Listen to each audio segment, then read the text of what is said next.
प्रदोष व्रत पौराणिक कथा। प्राचीन काल में एक गरीब पुजारी हुआ करता था।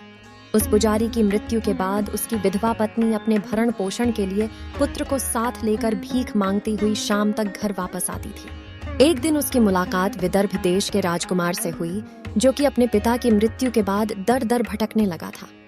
उसकी यह हालत पुजारी की पत्नी से देखी नहीं गई। वह उस राजकुमार को अपने साथ अपने घर ले आई और पुत्र जैसा रखने लगी। एक दिन पुजारी की पत्नी अपने साथ दोनों पुत्रों को शांडिल्य ऋषि के आश्रम ले गई। वहां उसने ऋषि से शिव जी के प्रदोष व्रत की कथा एवं विधि सुनी तथा घर जाकर अब वह भी प्रदोष व्रत करने लगी। एक बार दोनों बालक वन में घूम रहे थे। उनमें से पुजारी का बेटा तो घर लौट गया, परंतु राजकुमार वन में ही रह गया। उस राजकुमार ने गंधर्व कन्याओं को क्रीड़ा करते हुए देखा तो उनसे बात करने लगा। उस कन्या का नाम अंशुमति था।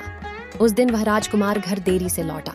राजकुमार दूसरे दिन फिर से उसी जगह पहुंचा जहां अंशुमति अपने माता पिता से बात कर रही थी। तभी अंशुमति के माता पिता ने उस राजकुमार को पहचान लिया तथा उससे कहा कि आप तो विदर्भ नगर के राजकुमार हो ना, आपका नाम धर्मगुप्त है।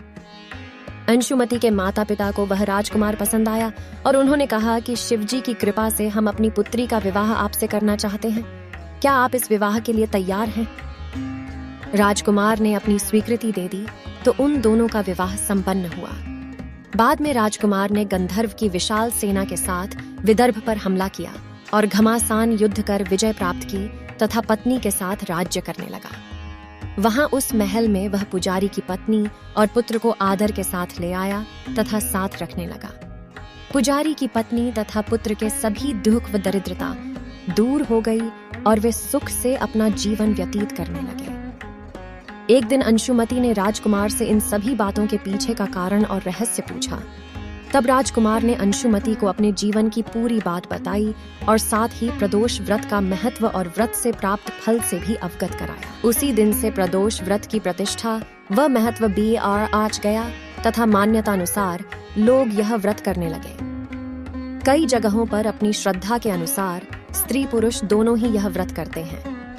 इस व्रत को करने से मनुष्य के सभी कष्ट और पाप नष्ट होते हैं एवं मनुष्य को अभीष्ट की प्राप्ति होती है।